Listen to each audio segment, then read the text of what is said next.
going camping.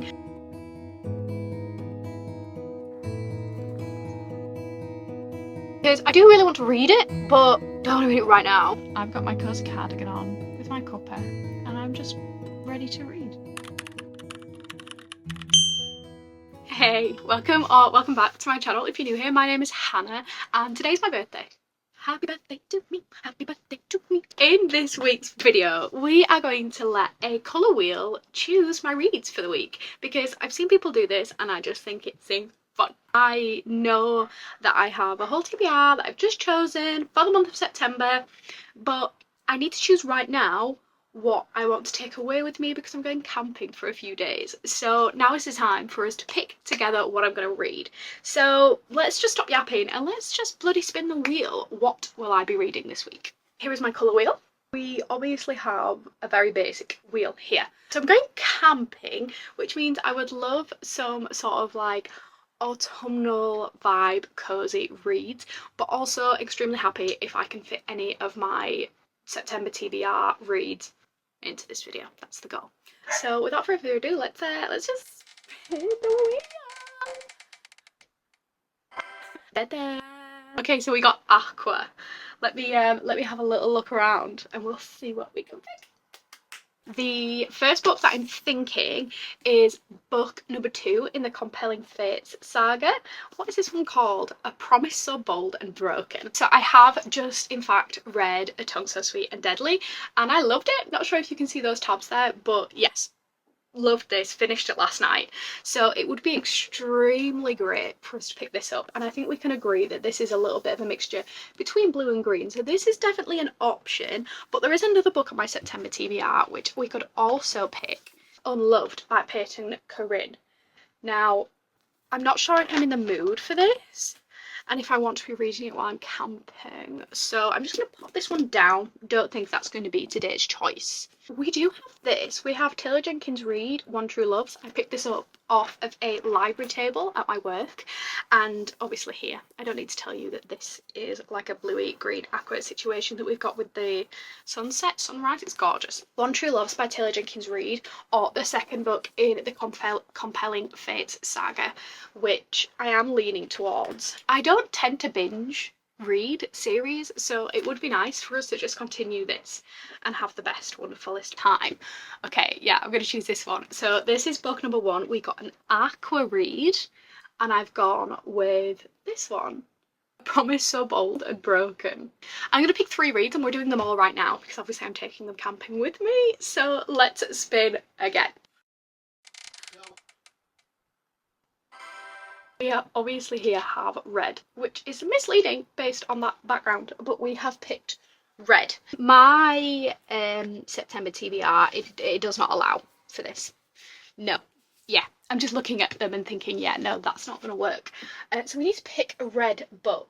The first one that is coming to me is actually Phantasma, because I haven't got round to this yet. It's on my 25 books to read in 2025. I just want to get to it. I do. It feels beautiful, by the way. Sorry if you can hear the barking. They just can't be a minute without me. We're going to be reading Phantasma this week. Brilliant. So for a red book, we've chosen Phantasma by Kaylie Smith. I'm kind of scared but also excited. Spinning again. Pink! Yay!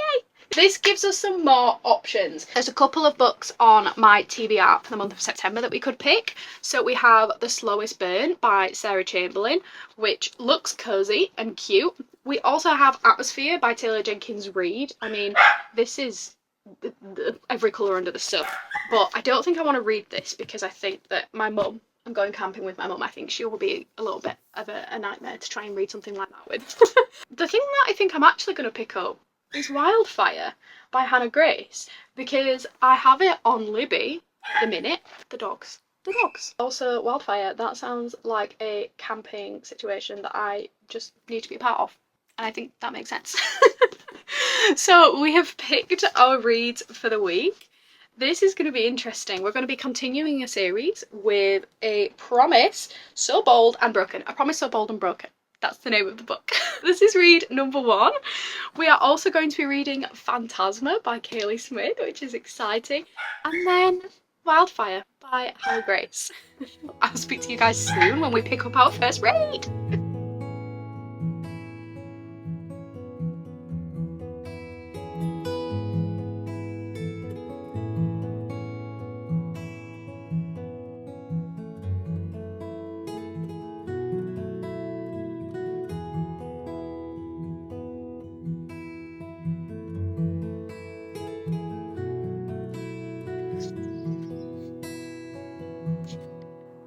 We survived the first night. I slept like shit. Feeling great. It took us an hour to cook breakfast. I don't know if I actually said this is our first proper like camping experience. My mum's never been camping before. I have camped, but it was kind of like cheating. Like we took food with us. We were only there a night. We're doing things right. We're doing things like proper this time.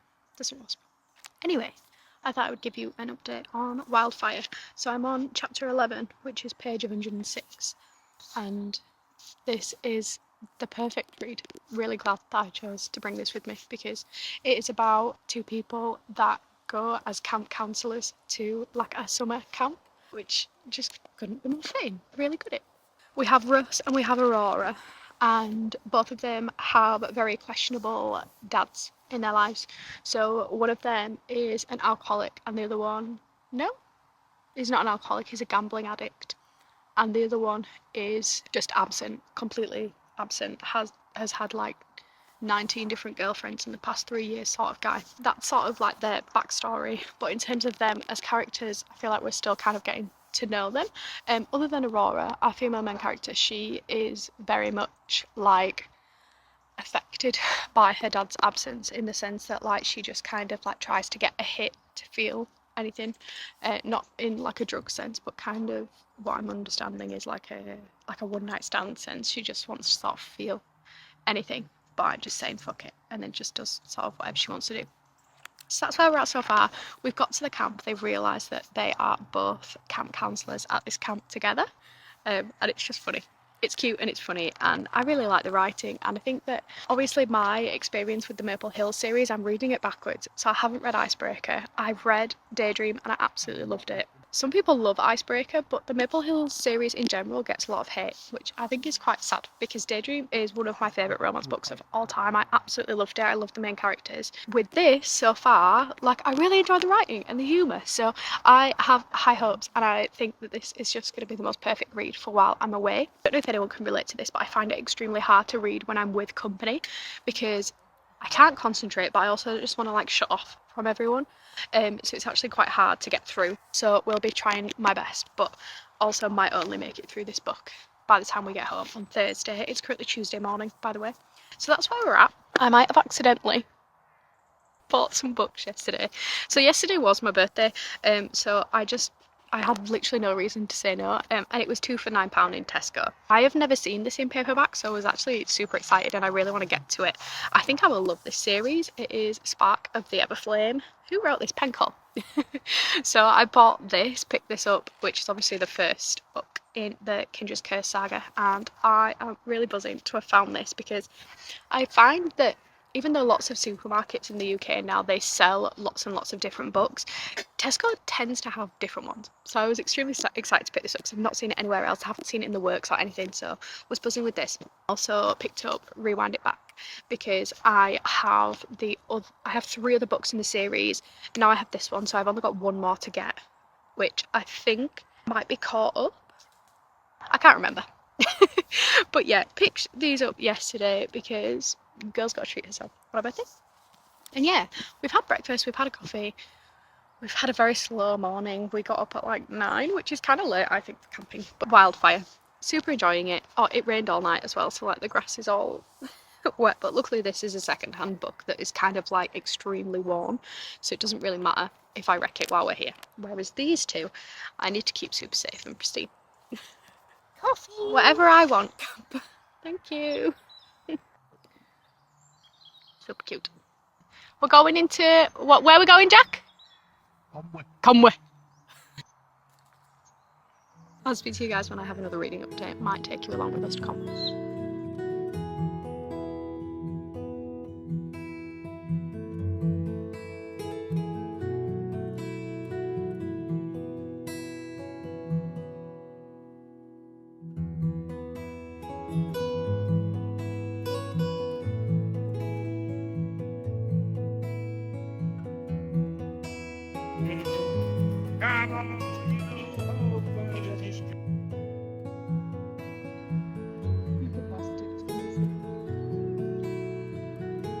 I feel like it's about to get really loud, so I'm going to be really quick while I do this.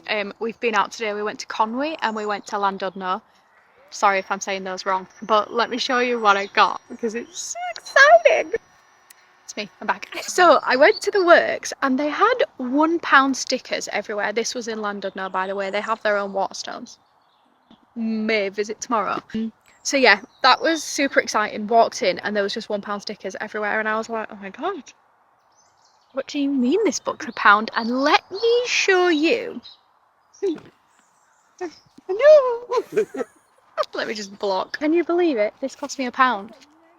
Like, it feels like a steal. I went up to the guy that was working in the shop and I was like, am I losing my shit? Does that say £1? And he was like, yeah. And I was like, what the hell? But I wasn't so polite. And then I was like, sorry for my language. And he was like, no, it's fine. It makes no sense. Anyway, yeah, managed to pick this up. I obviously have the reversible dust jacket on it currently because it does have the regular one on. But I actually love this version and I think it matches the sprayed edges. So super happy with this. And I also picked up one more book. I decided to pick up a retrograde and I've picked this up because I kind of want to try a F1 romance. I feel like my sports romance era is incoming because the lack of summer romance as we go into winter will probably make me pick up a few more sports romance. That's the vibe. So this was also £1. Anyway, I'm going to get reading some more of Wildfire. I think I've got up to page like 170, 180 or something. And I really want to finish it tonight. So I'm not sure when I'm going to find the time to do that, but I'm going to try. And that's my update. I'll see you guys soon.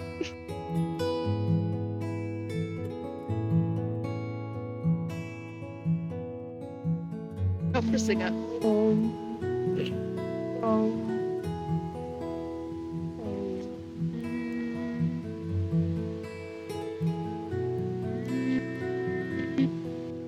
Oh no.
So we have made it to page 300 of Phantasma. Let me try to see if I can summarise this for you. If you can't tell, I'm having a pyjama day because I've just spent 3 days outside.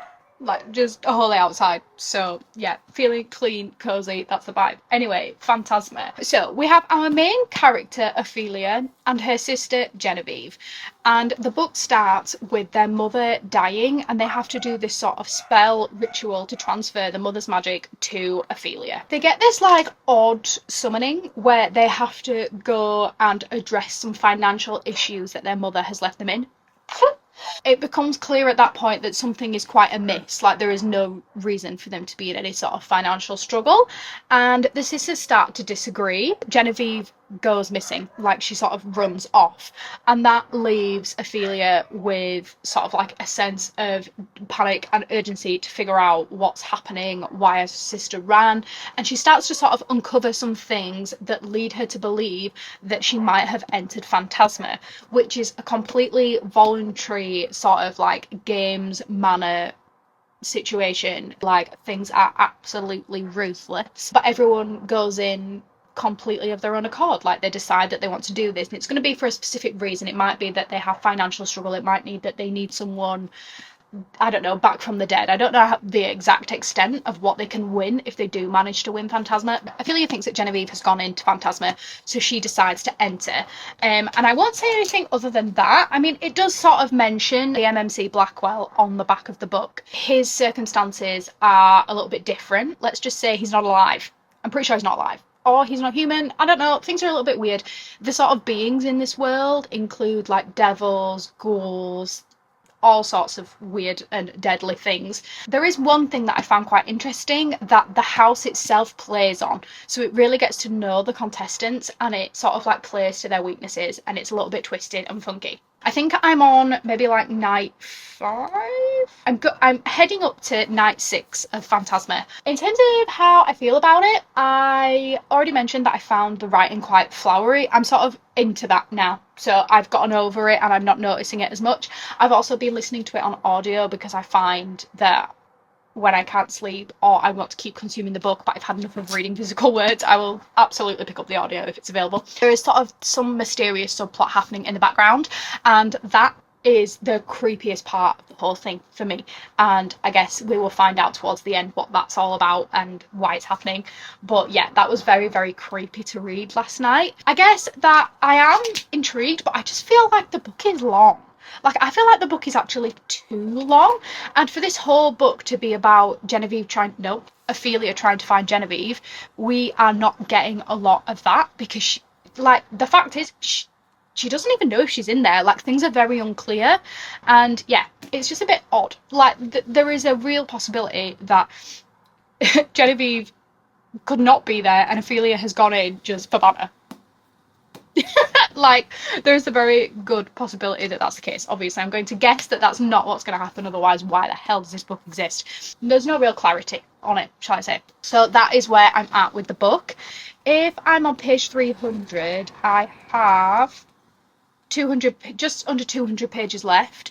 So yeah, we'll be finishing it today. I'm kind of ready to be done with it, if I'm completely honest.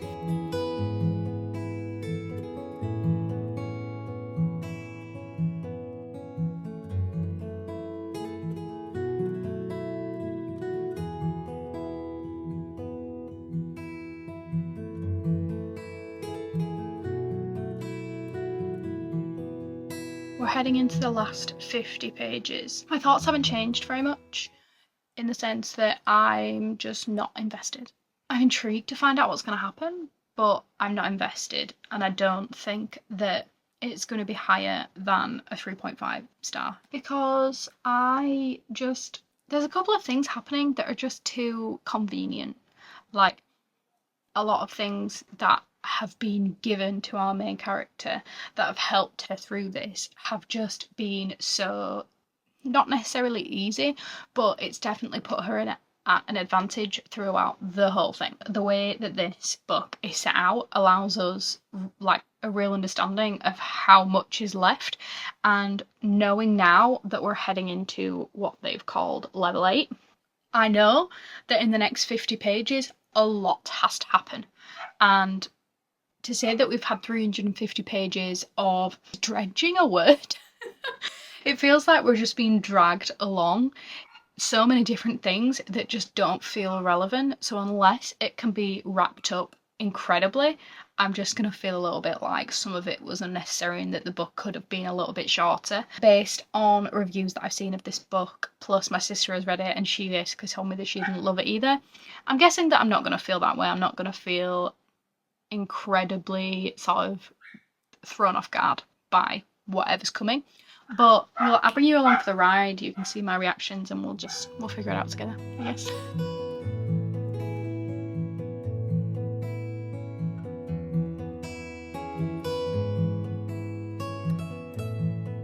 Don't mind this. I call this boyfriend miss, not Hannah miss. I don't mind, Elsie. So what if I don't want to read the book that we picked 4 days ago? I feel like that's reasonable. And I think that it could be fun right now for us to spin the wheel again and do something different. Because I do really want to read it, but don't want to read it right now. I've got so many books I want to read. Right, we'll spin again. I'm going to spin now. But if I get a colour that I've already gotten before now, I'm going to spin again. So let's spin. Let's spin the wheel. Light blue. I don't have a lot going on for this colour, so we're going to spin again.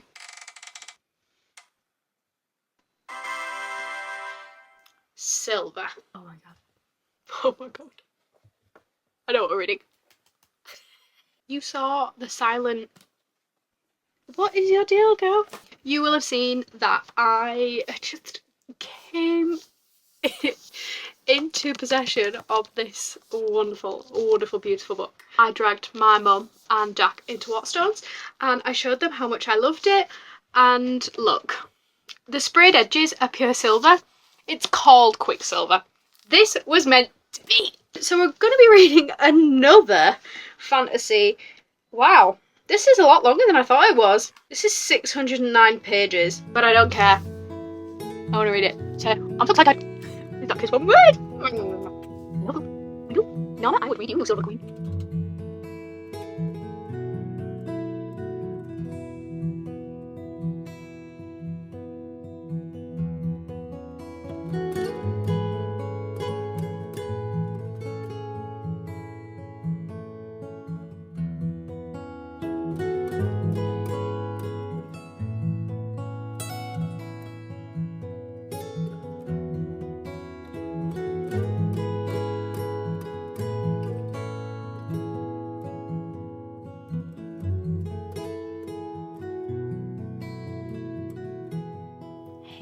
I feel like I haven't read this book for such a long time because I've just done a 24-hour readathon and I didn't want to rush this, so I put Quicksilver on pause and we're finally returning to it like 48 hours later, which probably doesn't feel dramatic, but I don't feel disconnected to the book, but I just feel like I've been waiting to continue. So I can't remember the last time I spoke to you, but we're picking up from page 324. I'm just a little bit over halfway, maybe just made about halfway. I am dedicating my reading tonight to finishing Quicksilver. And I don't think I'll get it finished tonight because I just don't think I can read over 300 pages in the next 3.5, 4 hours. However, I would love to do that, and I actually do think I'm willing to just relax and be cozy and be a little spooky bit. Look at this cute mug. My partner got me it last year and I just love it. Let's do that, shall we? Let's just not talk anymore. The candles are lit. The lights are on. The twinkly lights, that is. And I've got my cosy cardigan on with my cuppa. And I'm just ready to read. I still haven't finished it. I spoke to you last night after work. And now it's about 8:30 on Tuesday night. We're going on 6 days of trying to finish this book. I don't know if I've taken myself out of it by not reading it, but the last couple of chapters that I've read, specifically the spice scenes, the spice in this book is just silly. Like, I literally was having visions of her like a phantom just flying across the room in like a nightgown and like being possessed, like some of the things that she was describing, but also the things that he was saying. I'd be like, that's enough from you, sir. Just do what you gotta do and do it quietly. That's how I would be feeling. I have actually really enjoyed Kingfisher throughout most of the book, but during the spy scenes, he's just got a little bit too much to say for my liking. And we've had some, like, aside from this, we've had some reveals about the world, about the Fae and their sort of like politics and things that they do within their society and things like that, some of the things that Kingfisher has done for other people and his sort of like legacy. We've had lots of information throughout the last few chapters as well, and I'm now on page 400, so we have 200 pages, and mark my words, I will have read them before I go to sleep tomorrow. So I better crack on. I better knuckle down and get reading this book, because I think it's time that it's over, so that you guys can see this bloody vlog. I've actually managed to finish it. Go me. It only took me, what, like 6 days? And that is just so unlike me. Like, even though this book is long, that is a really long read for me. And of course I did do a 24-hour readathon in the middle of that, but still, I think that that's a little bit silly on my behalf. And I just want to preface by saying that that might have impacted my experience with the book when it comes to my review and how I feel about it. Let's get into that. I loved the first like 150 pages of this book. I think up until about the 30-40% mark, I was like, yeah, I'm obsessed with this. I am so drawn into this world and these characters. The humour from the FMC was just outstanding. I thought that she was great. If you're going to pick this up, I would highly recommend the audiobook, because it was so comical and like you really got an understanding of the main character's sort of tone and humour, and I really enjoyed that. It was one of my favourite parts about the book as a whole, because it meant that when I put the audiobook down, I actually could sort of like imagine her saying these things in the way that the audio narrator put them across, and I just really enjoyed it. I thought that she did her character really well, so that was like a really great experience. Up until the last 150 pages though, it did start to feel a little bit long. I understand it now that I finished it, but during the sort of like maybe like 300 to 450 page mark, things felt extremely repetitive, and I didn't really feel like we were learning a lot, we weren't really getting anywhere, and things were happening that we just didn't really understand a lot. But when you get to the end of the book and you have all of these reveals, it kind of starts to make sense, and I can see what that build-up was for. I did just get a little bit bored during that point in the book. Then, in the last 150 pages, you got every reveal that you could possibly want, to be honest. Like, I don't really felt like they left a lot of questions unanswered. Even, like, the things at the very end that started to make you question things, they were wrapped up really nicely, and I enjoyed that. And I don't think I've read anything that has this sort of plot line, but the tropes in this book are very much sort of like your typical fantasy. I think I saw someone say that like throughout the last 200 pages they really do just like throw so many romantasy tropes at you, which is true, that does happen, but sometimes I think those tropes, and I won't say them, I don't want to spoil what they are, but I do think that they do actually add to the story, and sort of like the connection that you can get with the two main characters is enhanced by some of those tropes. So I did really enjoy it in terms of sort of like all the reveals and twists at the end and stuff. I didn't see them coming, but I wasn't like wholly gripped anymore to feel like extremely touched by them. But with all that being said, I've decided that I'm going to rate it 4 stars. I think it's quite a solid 4-star, and I think that the first 100 pages and the last 100 pages were 5-star material. But everything in between I think could have been a little bit quicker. Now that we've had all of this set up, and I feel like we have a lot more context and background, when the second book comes out, I feel like that has some unbelievable potential. And maybe this will be one of those things that's like it's the worst book in the series.